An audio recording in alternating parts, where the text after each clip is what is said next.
અંકલેશ્વર નજીક આવેલા Panoli railway station પર 6 ઓગસ્ટના રોજ એક અત્યંત કરુણ અને કમકમાટી ભરી ઘટના સામે આવી હતી.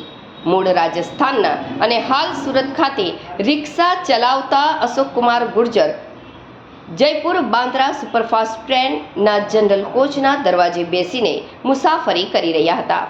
સવારે 8:30 વાગ્યાના સુમારે ટ્રેન પાનોલી સ્ટેશન પરથી ધીમી ગતિએ પસાર થઈ રહી હતી.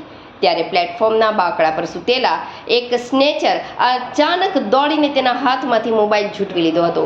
આ આંચકાથી સંતુલન ગુમાવતા અશોક કુમાર થોડો સમય કોચ સાથે લટક્યા બાદ પ્લેટફોર્મ પર 100 મીટર સુધી ઢસડાયા હતા અને ચાલુ ટ્રેન ટ્રેક પર ફેંકાઈ ગયા હતા, જ્યાં ગળાના ભાગે ગંભીર ઈજા થતાં તેમનું ઘટના સ્થળે જ મોત નીપજ્યું હતું. આ સમગ્ર ઘટના રૂવાડા ઊભા કરી દેતા સીસીટીવી પણ સામે આવ્યા હતા, જેમાં આરોપી મોઢું સંતાડીને ભાગતો અને ત્યારબાદ સાથીદાર સાથે આવી સામાન ઉઠાવી ફરાર થયો દેખાયો હતો. Bharuch railway police PI K S. Desai અને પીએસઆઈ એ લકુમની ટીમે પશ્ચિમ રેલવે વડોદરા યુનિટ એલસીબી અને એસઓજી સુરત ડિવિઝનની ટીમોએ તાત્કાલિક તપાસ હાથ ધરી હતી.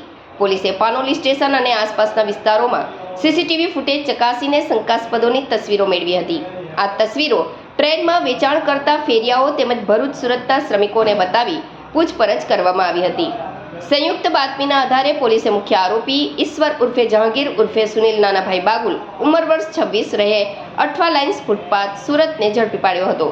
તેની કડક પૂછપરછ બાદ ગુનામાં સામેલ અન્ય સહ આરોપી રાકેશભાઈ રામદાસભાઈ વસાવા ઉંમર વર્ષ 39 રહે અંકલેશ્વરની પણ 9 ઓગસ્ટના રોજ અટકાયત કરવામાં આવી હતી. ઝડપાયેલો મુખ્ય આરોપી ઈશ્વર ઉર્ફે જહાંગીર અત્યંત સાતીર અને રીઢો ચોર છે.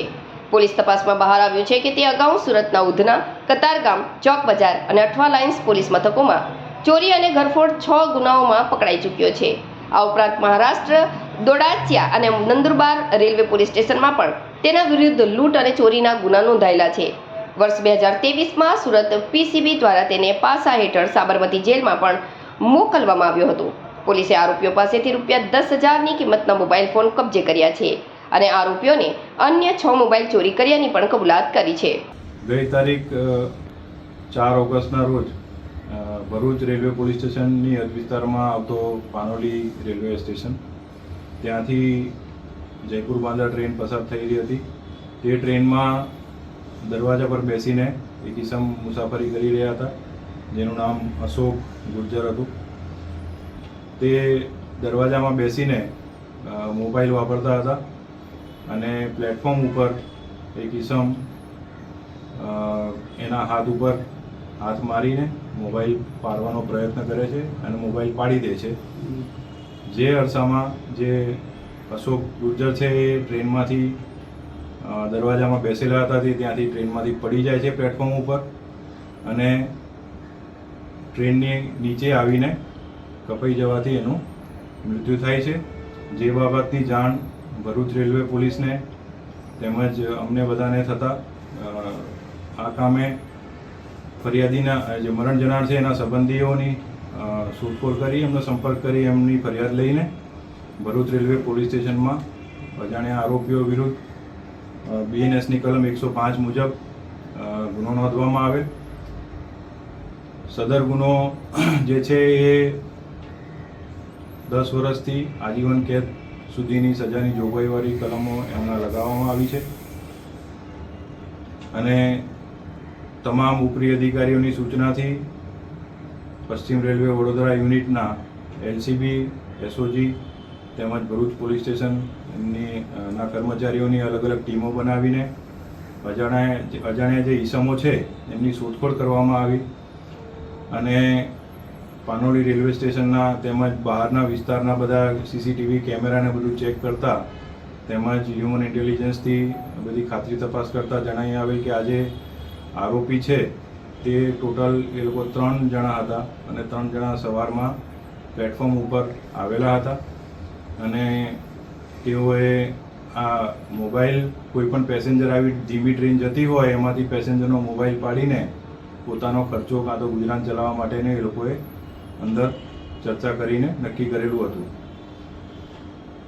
જે આરોપીઓ છે એમના સીસીટીવી ફૂટેજ પરથી એમની ઓળખ કરવા માટે થઈને અલગ અલગ દિશાઓમાં તેમજ સમગ્ર સુરત ડિવિઝનમાં વડોદરા ડિવિઝનમાં રતલામ દાહોદ સુધી અને આ બાજુ તમારે નંદુરબાર વ્યારા સુધી તેમજ વાપી સુધી જેટલા પણ ટ્રેનમાં ફરતા ફેરિયાઓ છે તેમજ જે અન્ય પ્લેટફોર્મ ઉપર જે વેન્ડર્સ છે એ બધાની પૂછપરછ કરીને તેમજ અન્ય જે ડેલી મુસાફરો છે એમની પૂછપરછ કરીને આ આરોપીની ઓળખ કરવામાં આવી, જેમાં જે મુખ્ય આરોપી જે છે તે નામે ઈશ્વર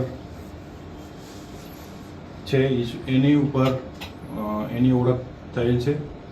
જે ઈશ્વર જે આરોપી છે મૂળ દોંડાઈચાનો વતની છે, મહારાષ્ટ્રનો, અને વર્ષોથી એ અહીંયા સુરત, ભરૂચ, વડોદરા રેલવેની હદ વિસ્તારમાં રેલવેના વિસ્તારમાં એનું કાર્યક્ષેત્ર છે અને એમાં છૂટક ફેરી કરી મજૂરી કરી એનું ગુજરાન ચલાવે છે અને રખડતો ભટકતો ઈસમ છે.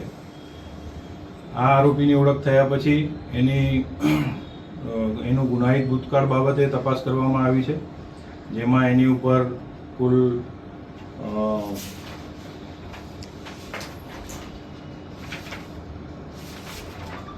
ગુના ભૂતકાળમાં નોંધાયેલા છે. ભૂતકાળમાં એ સુરત શહેર પોલીસ સ્ટેશન સુરત શહેરમાં પણ એના ઉપર પાસા પણ કરવામાં આવેલી હતી. નંદુરબારમાં એક ગુનામાં મોબાઈલ ચોરીના ગુનામાં તે હાલમાં વોન્ટેડ પણ છે અને એલસીબી અને એસઓજીની ટીમે એને ગણતરીના દિવસોમાં ગુના બન્યા પછી 3-4 દિવસમાં જ અમે એને શોધી કાઢી પકડી લીધેલ છે. એ ચલથાણ રેલવે સ્ટેશન પર આવવાના હતો એવી બાતમી મળતા ત્યાંથી ક્રાઇમ બ્રાન્ચ અને એસઓજીની ટીમે એને પકડી લીધેલ છે અને તેની ડીપમાં પૂછપરછ કરતા તેણે બીજા અન્ય 6 જેટલા મોબાઈલ આ રીતે ચોર્યા હોય તેની પણ કબૂલાત કરી છે, જે બાબતની અલગથી તપાસ કરવામાં આવી રહી છે. આ જે ફૂટેજ છે એની અંદર પછી વધુ તપાસ કરતા આ લોકો જે 3 આરોપીઓ છે એ પૈકી બીજો આરોપી પણ મળી આવેલ છે. રાકેશ યાદવ નામ છે, વસાવા છે એનું નામ, અને એ રાકેશ વસાવાને પણ ભરૂચ પોલીસે પકડીને એને પણ અટક કરવામાં આવેલ છે. તેમજ આ જે મુખ્ય આરોપી ઈશ્વર છે એને પણ ગુનાના કામે એરેસ્ટ કરવામાં આવેલ છે અને વધુ તપાસ કરીને એમના રિમાન્ડ લઈને આગળની કાર્યવાહી કરવામાં આવી રહી છે.